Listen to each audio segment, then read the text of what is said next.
I know your stand on corruption. You have spoken about it many times. You don't condone corruption. You don't want corruption to happen in your government. But then I want to point out something.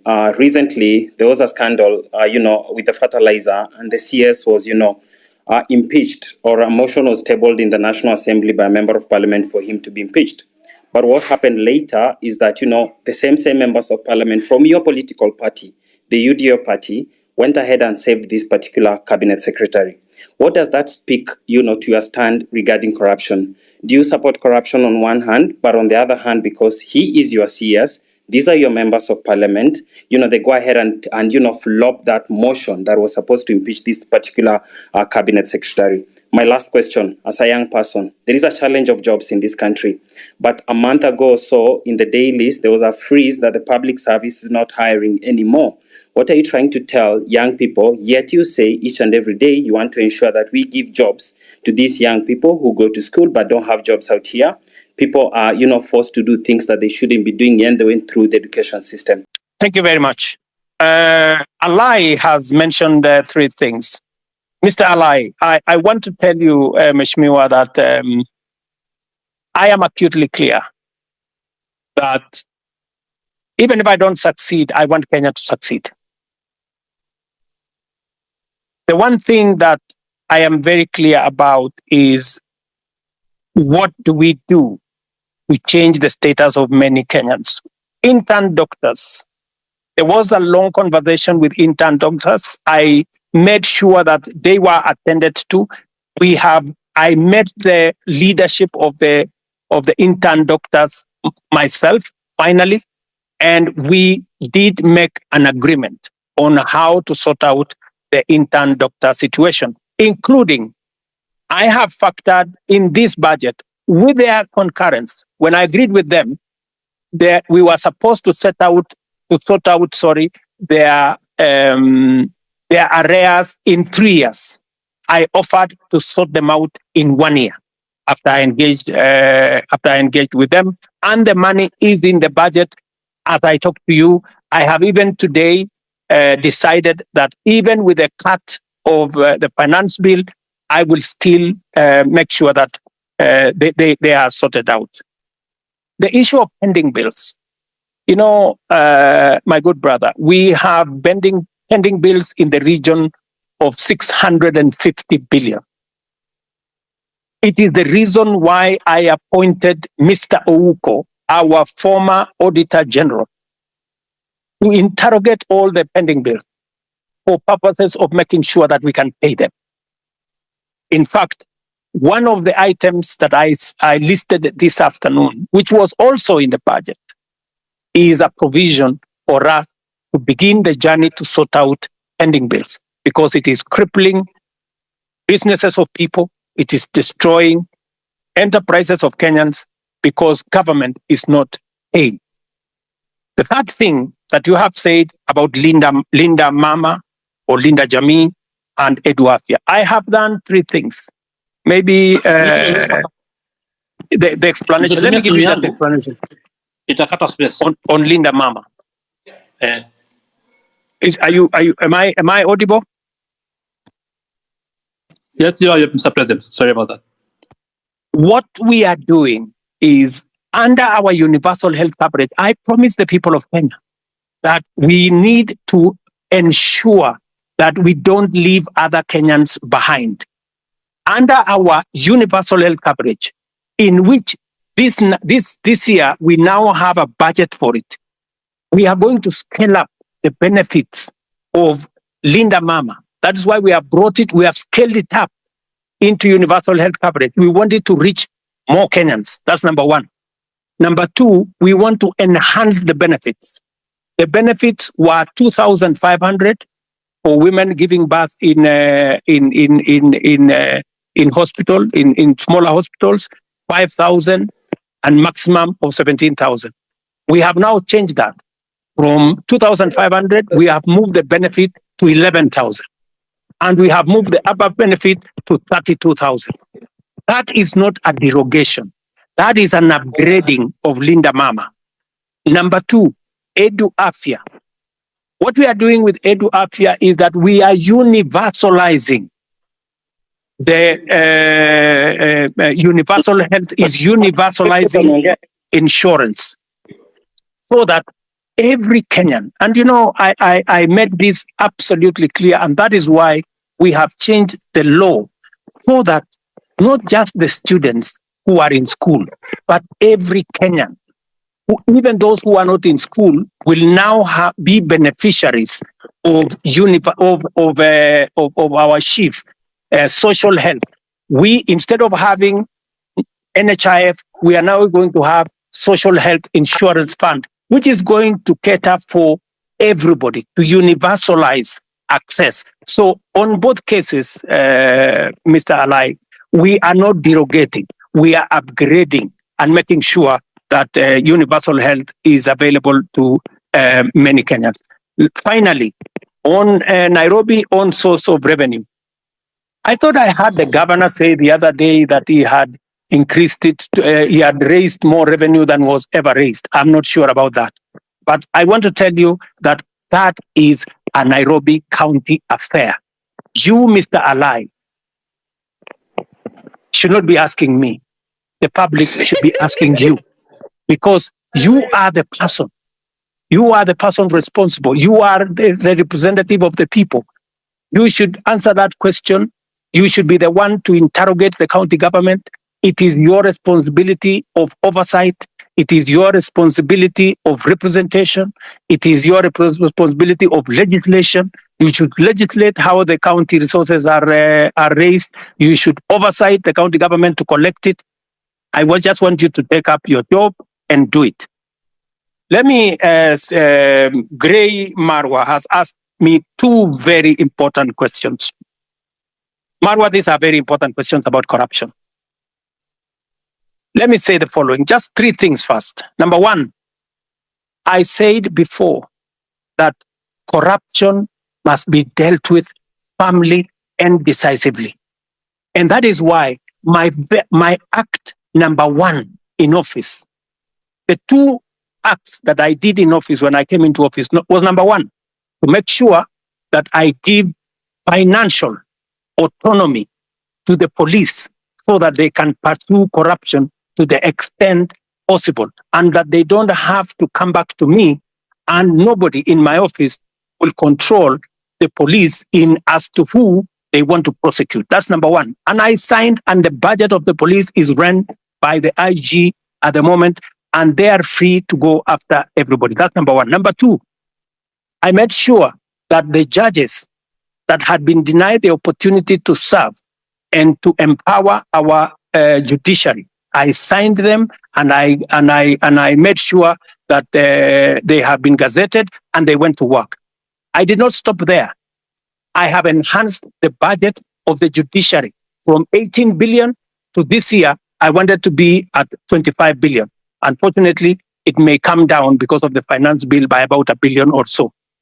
Number three, I am the president who has sworn in the highest number of judges in 2 years in the history of Kenya. I have sworn in maybe 46, almost 50 judges, because I have agreed with the judiciary that justice delayed is justice denied. And therefore, I want to make sure that becomes the case. Number four, on the specific incident of what happened with fertilizer, I want to tell you, as I tell the people of Kenya, those where evidence has been gathered, sufficient evidence has been gathered, they are in court. The CEO, the general manager, and 7 other staff of the National Cereals and Produce Board are already in court. The minister was taken to parliament to answer for political responsibility, that to make sure that his oversight role was in question. I want to tell you this, Gray, that we are a country of the rule of law. When a person has been, when allegations are made against a person and they are not verified, there is no way that such person can be held to account. But when they are verified, like the case of the officers who worked under the minister that were verified, they are in court. I want to tell you, if a minister, if a principal secretary, if there are verified allegations of corruption against any cabinet minister and or any principal secretary, the day they are taken to court, I will fire them. I will not wait for the court process because there will be an element of confirmation that these are people who are corrupt. Let me talk about jobs. And you have said correctly that the public service has issued a circular that there will be, there is a freeze on jobs. The public service has a freeze on jobs at different levels.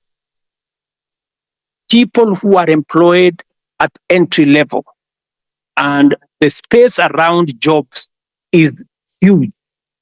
Government can only hire a very small fraction. My intention, my plan is to make sure that government facilitates the economy, facilitates the private sector, facilitates the entire enterprise space to create more jobs. It is the reason why I made a deliberate commitment to the people of Kenya when I went for the elections, and I said I will focus on creating jobs. And if you want me to explain to you the areas where I am focused on creating jobs, I will. If you want me to tell you how many jobs I have created in the 2 years that I have been in office, I will tell you, from housing, from digital jobs, from going to manufacturing, all the way to export of labor. I will tell you how many jobs I have created, and I have every intention to make sure that as many Kenyans as possible have an opportunity to have an income so that they can contribute meaningfully to the development of our country. Thank you.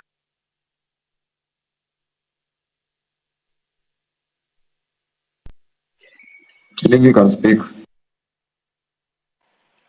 Thank you very much for this chance to maybe ask some few questions to the president. I'll be very brief. I only have 3 questions to make.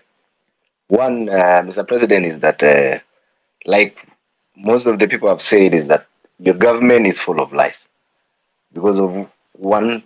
I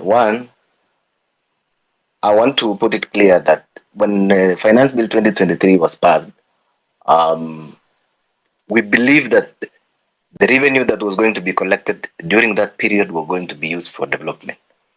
Personally, I come from a Masab constituency, and on February of last year, the CS for Transport, Bwana Murkomen, came to Kabiet Shrines and promised us that there is a road down there that's going to down from Kurgung to Chepterway, coming down to Kapkatembu.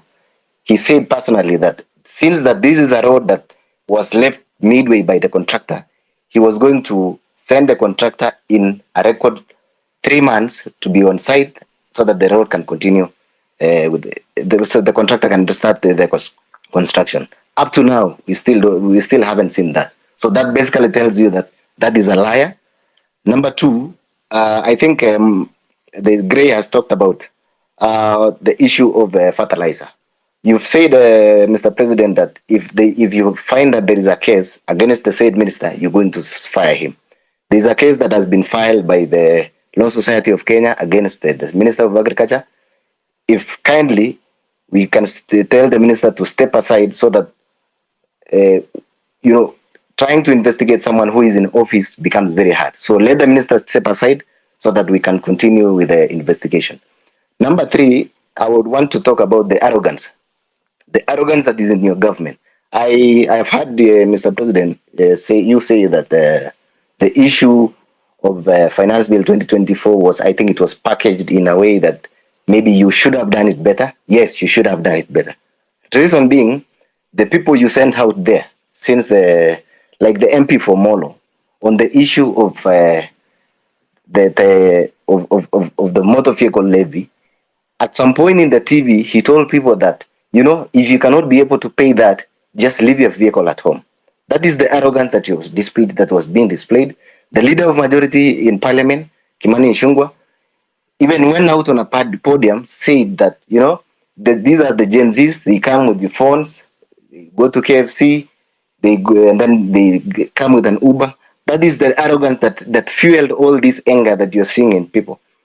And then lastly, on the issue of I come from, this generally this region of Uasin Gishu and maybe Nandi and Uasin Gishu.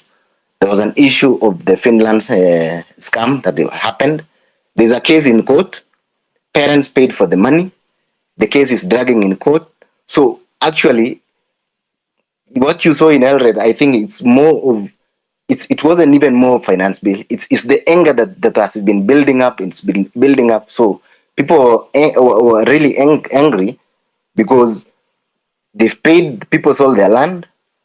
The issues are still there. Nobody's talking about. We have a case that is in court. It can drag to 5 years. So what happens with the money that has been lost, that someone was going to go to school tomorrow or by next year, maybe they would have graduated. So I think those are the issues that I have. I want you to address in regards to the areas that I have mentioned. Thank you. Wakili Saruni can speak.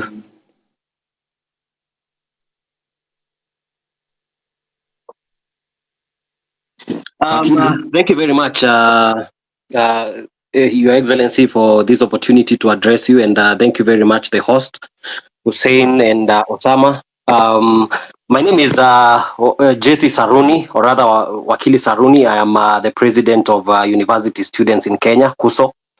And Your Excellency, I have a few concerns.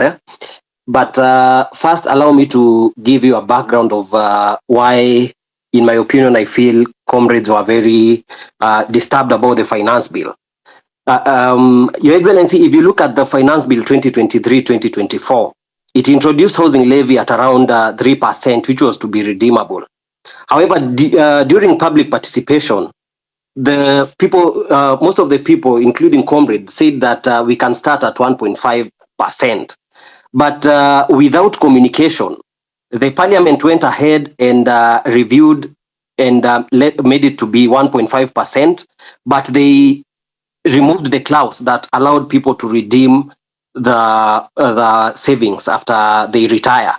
Your Excellency, I would wish to hear from you whether it can be reverted so that this can be redeemable. But as I continue, Your Excellency, I was part of your team during the campaign, and one of the things that we were saying during the campaign, because I actively campaigned using the Kenya Kwanza manifesto, was the 30% of appointments of youth in different positions, and including a youth advisor to the cabinet. However, Your Excellency, currently we have an advisor to the cabinet on women affairs, but we do not have an advisor to the cabinet on youth affairs. I was concerned whether this was deliberately left out, or I was just a little bit concerned with that. Your Excellency, another key concern that affects comrades, around 6,000 graduates went through diploma in law. And this is in regard to career progression. So they did their diploma in law, and they proceeded to do their degree in law. Your Excellency, before 2014, everyone who did their diploma and did their degree in law were able to proceed to the Kenya School of Law for the ATP Advocates Training Program. But the laws were changed in 2014, and this affects around 6,000 university students who are working in law firms and getting underpaid. And I am happy to see that the president of LSK, who is very passionate about issues of youth, is also here. Your Excellency, there is an amendment bill in Parliament that is on the Speaker's desk and has stayed for so long. Your Excellency, this is something that is under the office of the Attorney General. And with the indulgence of the Attorney General, I believe this thing can be, we can find an approach where this thing can be addressed, of course, through the office of the Attorney General, so that these comrades can stop the suffering. They are not able to proceed to self-actualization, because most of them would want to become advocates of the High Court, but they are not able due to that change in the Act of Parliament. Your Excellency, another concern is on students and youth leadership. Wakili, I really hate to do this, but please, we've only gone through 5 questions. I think there are so many people on attack. Okay, just one more. Kindly, we agreed. Yeah, please, kindly. Okay. Your Excellency, in regards to university students and youth leadership, you can see that we have the National Youth Council, which is constituted. It's supposed to hold elections. And I feel, Your Excellency, the youth feel that they have not been able for a long time to represent their grievances because they are not able to elect their leaders directly. And this goes back even to the University Amendment Act, which introduced the delegate system, which I feel that the universities have found a way to maneuver so that they make sure that the students who are elected are students who they can be able to maneuver and manipulate. Your Excellency, finally, on the issue of branding, the projects that our members of parliament and all other people has the aspect of when the projects are complete, people tend to brand their names on these projects. Your Excellency, these projects are financed by taxpayers, and it is the request of the young people and the youth that when it comes to branding, we would rather have these projects branded that they have been financed by the Kenyan taxpayer. I will leave it at that, Your Excellency, and thank you very much. But of course, there is the issue of mental health. I appreciate we cannot exhaust all these things in one sitting, but I'm looking forward to more engagements in other platforms. Thank you very much, and I'll leave it at that. Thank you. The final question of the 3 ex-councillor. Good evening, everyone. You can hear me? Yes, please go ahead. My first request to the host and the co-host, please do not give the elected people the chance to speak, one of them a lie and me. You can hear me, Osama? Can you save the time? Elected MPs, any elected official should not take this chance apart from the president. So thank you very much for the time. I have 2 things. More, I don't want to repeat a lot of things. In the meantime, I just want to address the president. Number 1. Mr. President, si watakujua huyu askari amekuwa kiwa watu kwa maandamano atashuka siku gani? Kwa vile amekuwa kirom freely tangu last month, amekuwa tu all over the city. Tulikuwa nataka kujua atashuka siku gani, kwa vile ilikuwa inasemekana amekuwa hivyo tangu kitambo na sio wa kwanza. You just need answers about him. Thank you. Okay, he will answer that plus Councillor. Councillor, finish, please. Thank you. Yeah, my question is to the president. Why is it that the things you're asking about today are not new things? They are things you did promise in your campaign, and the other time you're being played with videos of you saying the same thing. You had to find a way of not listening to those videos. The one thing that you promised us, one of them is corruption. Your people around you, you've addressed this one. You can't tell me out of the 100 people you have around you, 90% are corrupt or have story of corruption, and you are doing nothing about them. I'm a medic by profession, and the issue of NHIF, which is moving now to SHIF. I read the last 2 days of millions, 300 millions, another 900 million today, disappearing to wrong or fake claims. I'm wondering, with the change from NHIF to SHIF, will it improve or just another way to get more money for people around your circle to buy houses, buy big cars, and laugh at us? Now, Mr. President, Councillor, you're here. Those are about 2 questions. Now let's have the president answer. We don't have a lot of time. We have Tunawatu wengi. They need to ask questions to the president. Please let the president respond to that. If we get another chance, utauliza swali ya tatu tafadhali. Very much. Thank you very much, good people. Let me start with the gentleman. I didn't get his name, from Osop. And that gentleman says we have too many lies flying all over the place. Let me just put it clearly. So many people have spread this story about William Ruto not telling the truth or making fake promises.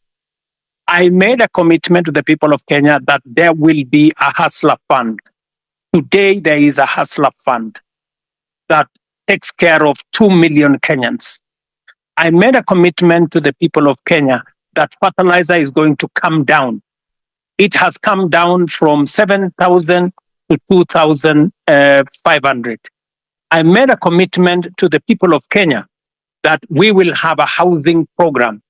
Today, 103,000 houses are being built with 160,000 young people, real people, engineers, architects, quantity surveyors, plumbers, technicians working. I made a commitment to the people of Kenya that we are going to sort out matters in the education sector. Today, we have hired the highest number of teachers in Kenyan history in one time, 56,000 teachers. I made a commitment that I am going to sort out the mess that was in our universities. Today, ask any vice chancellor. With our new funding model, we have sorted out the challenge that was there in our universities. Today, lecturers are being paid. No university today is about to close down. When I came into office, most universities were teetering on being closed because of debts. I made a commitment to the people of Kenya that I am going to implement universal health coverage. Today, as I talk to you, we have 100,000 community health promoters in every village in Kenya that I pay, that I have equipped to begin the journey towards universal health coverage. As I talk to you today, there are 4 pieces of legislation that we have implemented, that we have enacted to actualize universal health coverage. I can go on, and I can tell you, every commitment that I made, I said I am going to appoint the judges that were not there. I did. I said I'm going to operationalize the fund for the police, independent police. I did. I said I am going to enhance the budget of the judiciary. I did. You know, when people want to conveniently say a few things that propagate a certain narrative, it is easy. But let me leave that there. Let me go back to the Mosop Kurgung story. I want to tell you, my good brother, we have stalled roads in Kenya. In fact, the debt we have on roads is 910 billion. Because we rolled out a program that we didn't have money to do. It is what is troubling me now. It is why many people are asking me, why are you outside the country? I went to China, for example, and I got 40 billion shillings to do at least 8 roads that were stalled. I have come back from the US, and we have had a consultation, and we are getting money to be able to roll out some of our roads, courtesy of concessional funding from the World Bank. I have had conversations with the president of Germany, and they are giving us money under the same program for us to be able to meet some of our programs. I want to tell my good friend from Mosop that we are focused on these areas. These roads did not stall yesterday. These roads have stalled for a while. We are figuring out how to make sure that we deal with that situation. And my apologies that maybe the minister did not keep his word, and I'm going to remind him. Let me do the following. On fertilizer, I want to agree with you on this subject of fertilizer first. Let me say this. Fertilizer has made a very big difference in Kenya. Because of our program on fertilizer, we have managed to increase our food productivity. For example, on maize alone, from 44 million bags to 67 million bags last year. This year, we are going to pay the highest bonus ever in Kenyan history for our tea. In fact, our tea production, because of the support we gave KTDA, has increased from last year. It was 180 billion shillings that we collected from our tea. This year, it's going up to 210 billion. On coffee, the average payment of coffee last year was in the region of 70, 80. As I talk to you now, because we supported our tea farmers, the average payment for our coffee is in the region of between 100, 120, in some very good cases, 129 shillings per kilo. The whole array of what we have done with fertilizer is phenomenal. And therefore, I understand when somebody like my friend from Morsop gets annoyed when there are people who want to sabotage a program that is making a very big difference in Kenya.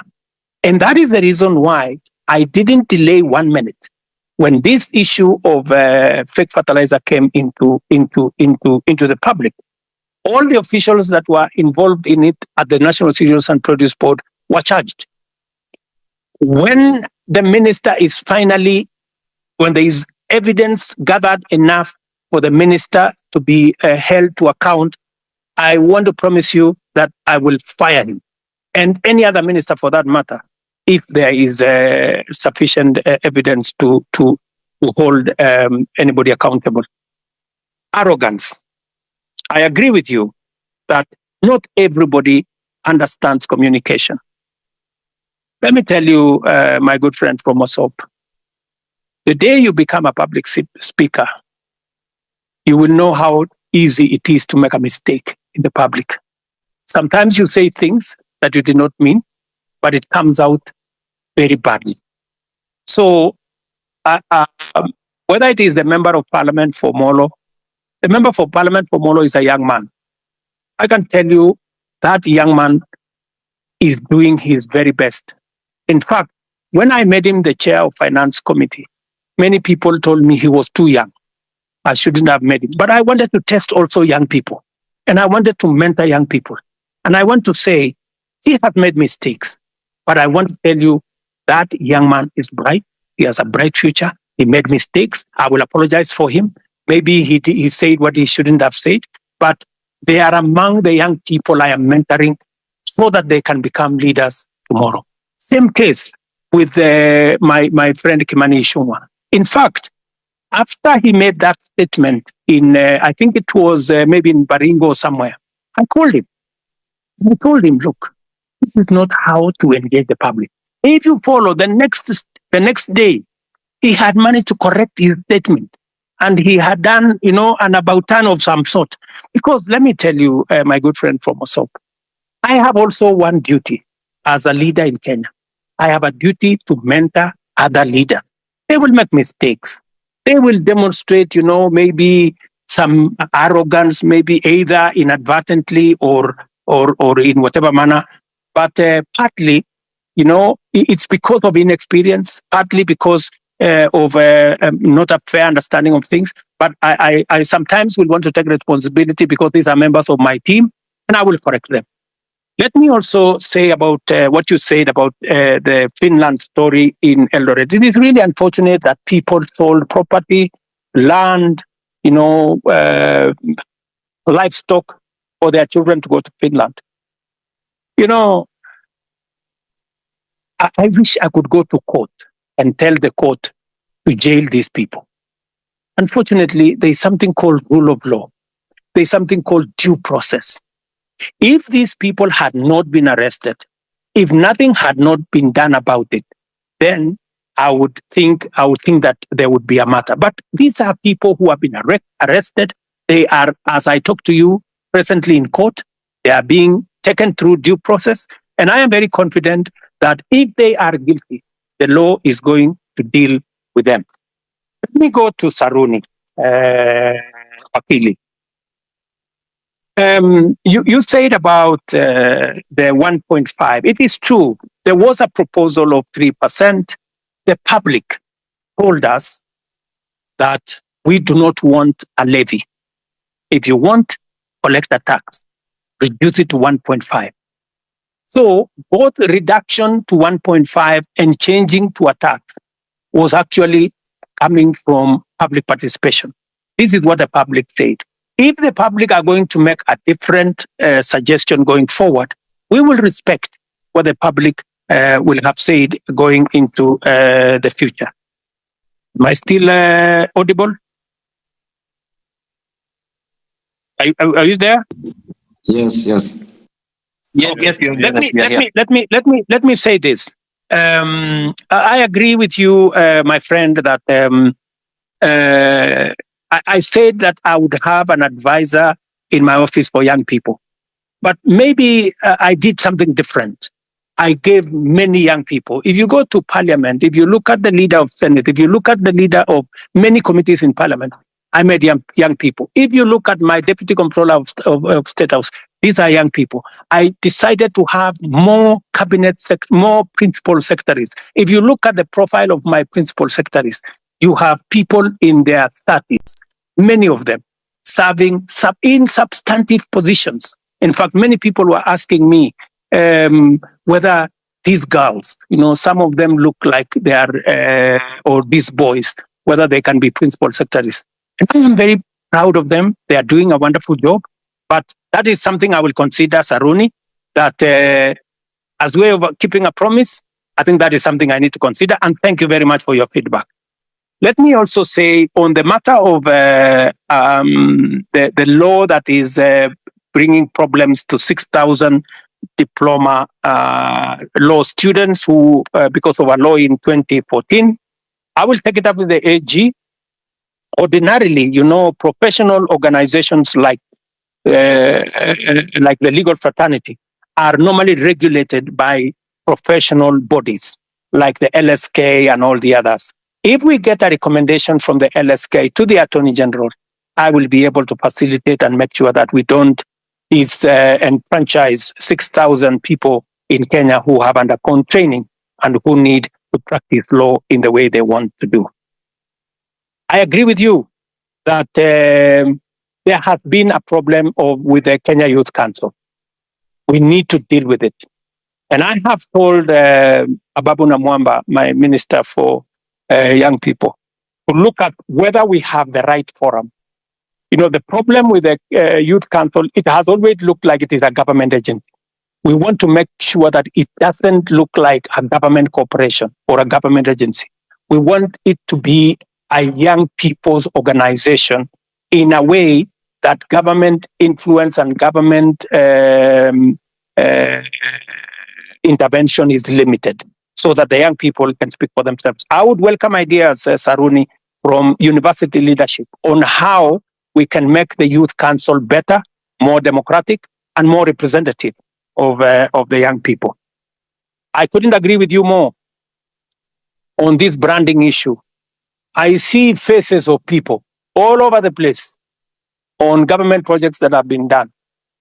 And I think it is meant to look like they did it with their own money. I agree with you that this branding, if it costs public money, it should stop. And it is feedback that I am going to take in to see to it that no public money is used to paint people's photos on government projects. Let me answer ex-councillor. I'm told he's ex-councillor, but he's also a doctor. This is good. I didn't know that an ex-councillor, a doctor can be an ex-councillor, but that is good. He has asked me about the NHIF and the transition to SHIF. Let me tell my brother, I didn't get his name, that the reason why we are shifting from NHIF to SHIF is because NHIF is limited. NHIF only captures a small section of our society.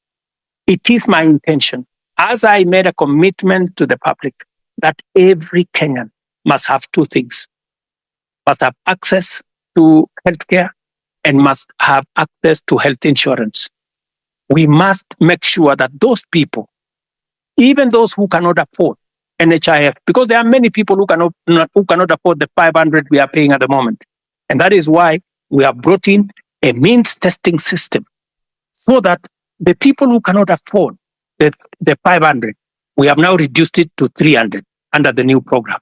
And even those who cannot afford the 300, the government of Kenya is going to pay for them.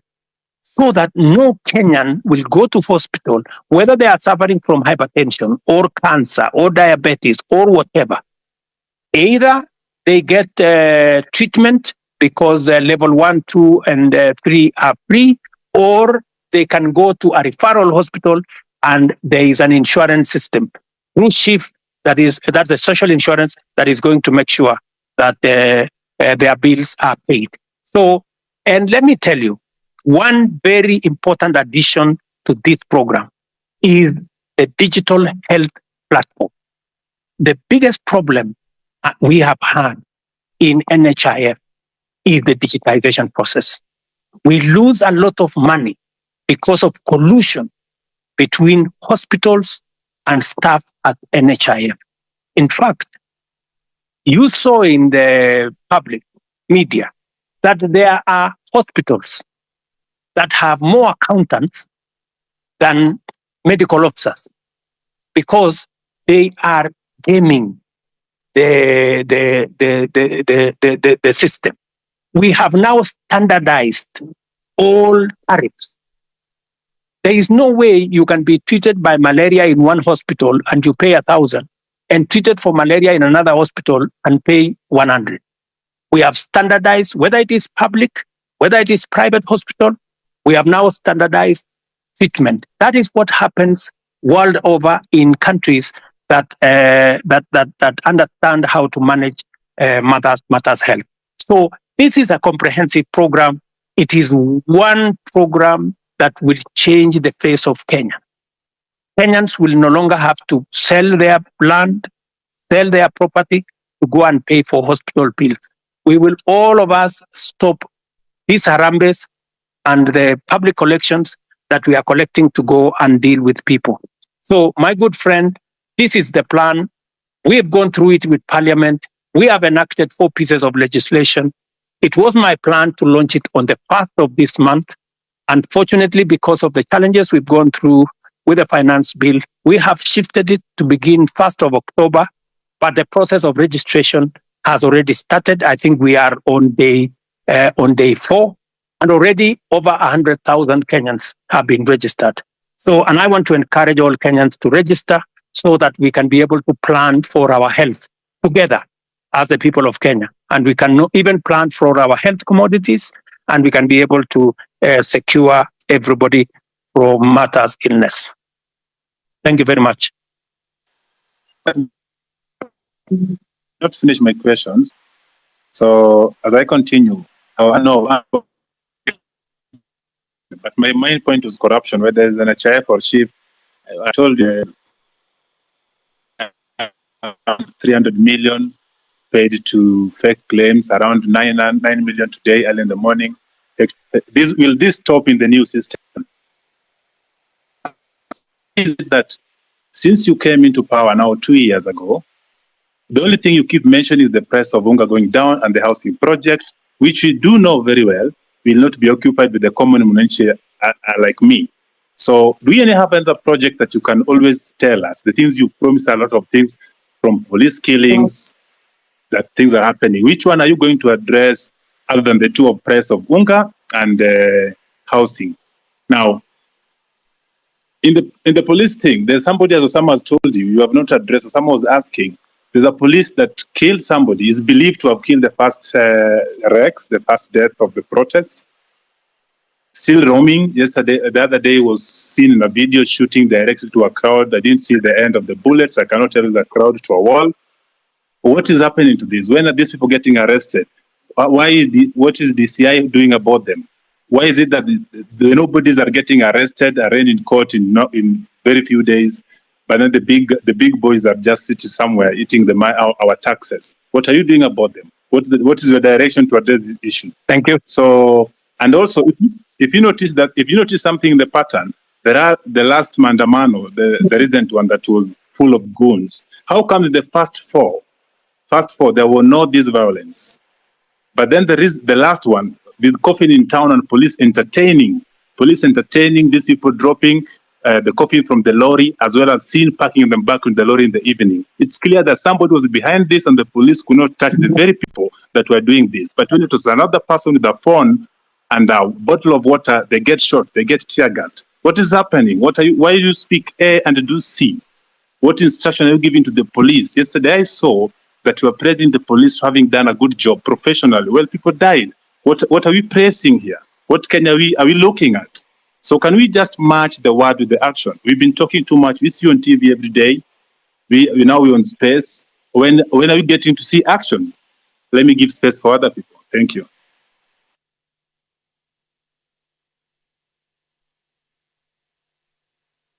Also, Mr. President, have you tried to reach the families of those who were shot dead by the police or injured by the police? Even a single one? Have you tried to reach even their mothers? Thank you very much. Let me just speak to two of the things that you have. Yes, I have tried to reach out to Kennedy Onyango's mother, Jessica Onyango. And in fact, I am scheduled to engage with them. I have already sent a message, and they were not available, but they know that I have been looking for them, and I will be speaking to them shortly. On the matter of this rogue police officer that you say is roaming, that is something that I would want to get exact details of who this is, and I can tell you that we will apprehend him and deal with him in accordance with the law. But let me answer also what my friend... Send the video and pictures. Pardon? If you're having a difficult locating the police, we have videos and pictures of them. Okay. So that should be easy. Please forward the picture and photos to me, to Hussein, my spokesman here, and also I would appreciate if you can send it to also my inbox if you can, or if you can send it to the Independent Police Oversight Authority. We will deal with it. But let me also respond to you about matters corruption.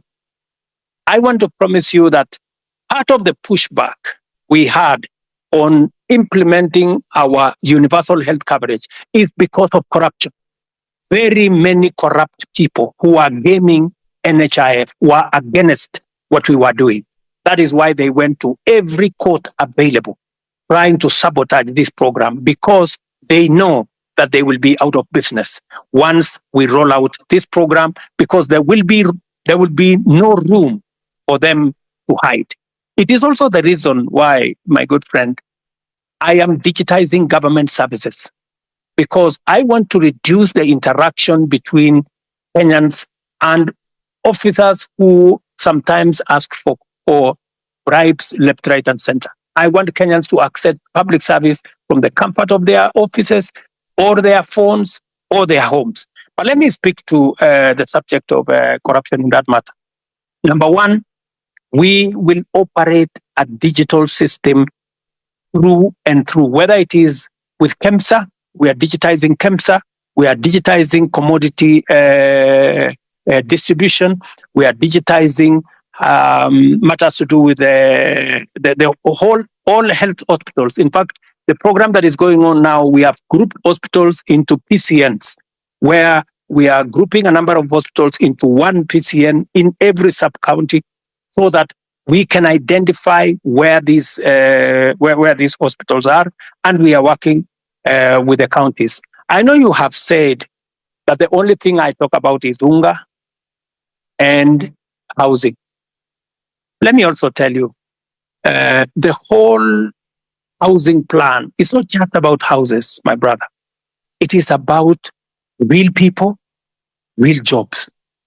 Jobs in our industries that manufacture cement, jobs in our industries that manufacture steel, jobs in our industries that manufacture clinker, jobs, engineers, architects, accountants, HR managers, and many people who are working in that ecosystem. And beyond that, let me also tell you, my manifesto is a 5-year manifesto. What what I am doing now is a cut. There will be an exam in 5 years. And I will tell you, when I do the exam in 5 years, you will see the results. Number two, beyond what I am doing on the space of jobs around housing, I am actively doing a big program on digital jobs.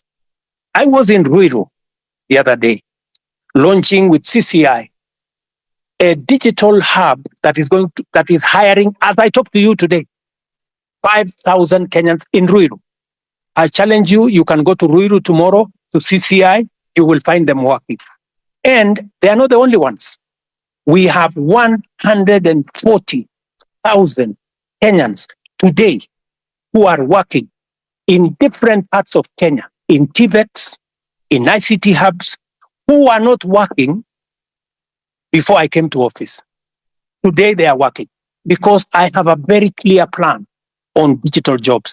When I talked in my manifesto about digital superhighway, it was not a write-up. It was not an essay. It was something that I intended to implement. As I talk to you, we are rolling out fiber optic using our power lines across Kenya.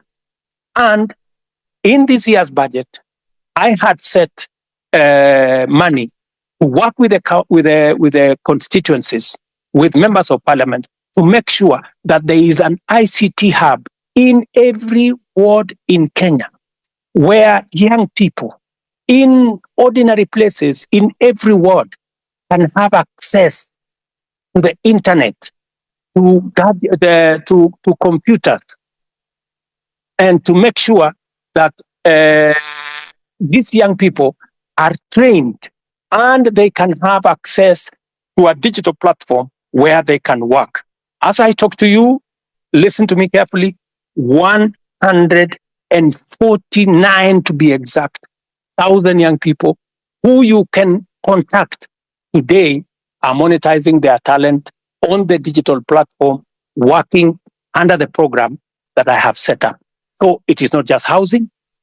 It is not digital jobs only. Let me also tell you, today, because of the program that I have rolled out on matters to do with export of our labor, as I talk to you, last year, 120,000 Kenyans went to work abroad in different countries.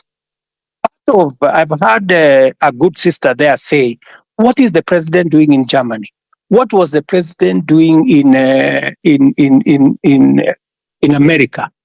I want to explain to her simply, what was the president doing in France? We are signing 19 new bilateral labor agreements that will give an opportunity for Kenyans who want to work abroad, an opportunity to export their talent. I'm talking about engineers. I'm talking about accountants. I'm talking about HR managers. I'm talking about workers in different fields who want to go abroad. And I have now begun the process of professionalizing over the last 2 years that whole ecosystem of labor and the export of labor out of Kenya. That is why we are seeing an increment, not just in jobs, domestic workers, I don't know, drivers, I don't know what. The reason why we are negotiating new bilateral agreements is that we want to go beyond those workers at that level.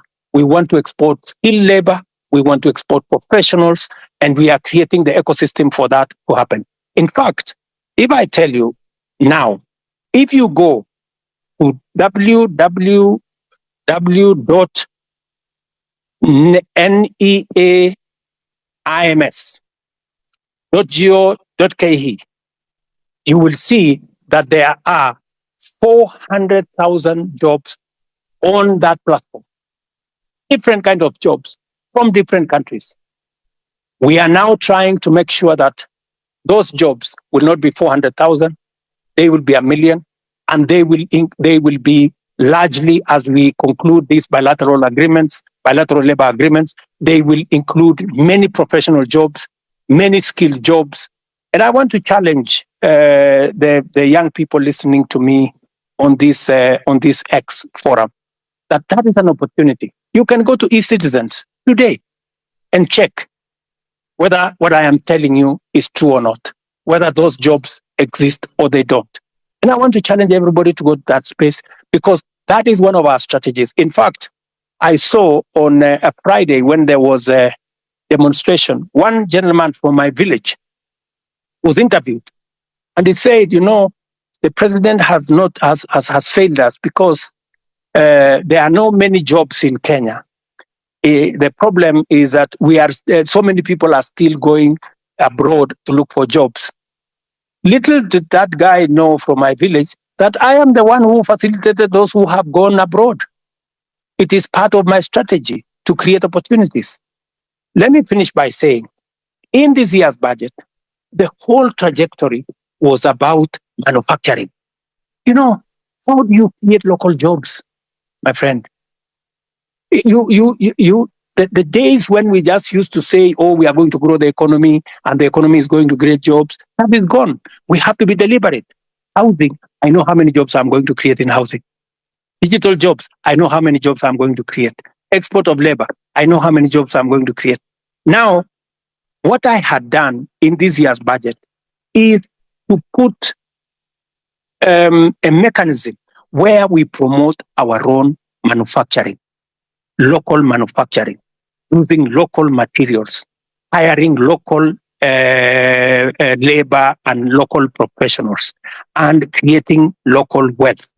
There is absolutely absolutely no way we are going to grow jobs in Kenya by making Kenya a supermarket for other countries, by making Kenya an importer of everything.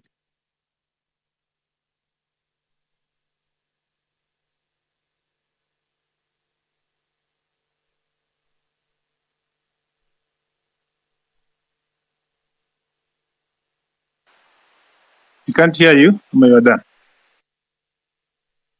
He's done. Okay, one last question. One last question before I give somebody the mic. I'm seeing several questions flowing to me. It's also mine. I'm made to understand there's a bill on your table about the IBC reconstitution. I'm wondering how long should this be? Or rather question would be, was it a deliberate not to assign the bill so that when your people, the people that are guiding you, people that cannot listen to us, when you want to try to send them home, we cannot because there's no IBC commission that's in place. So what is about IBC? Because personally, I come from Nyanza, and my home MP is at Andi. But if I was coming from Nairobi or somewhere and surrounding, the MPs that really need to go home, and the law that there is no IBC to be able to do this. Because they have been arrogant, Parliament just passed the bill. It has found its way to my office. And I want to tell you, I will be expeditious. It will not go beyond Tuesday, and the bill will be signed and gazetted so that we can proceed with the process. I am just keeping it within the law. Thank you. Thank you.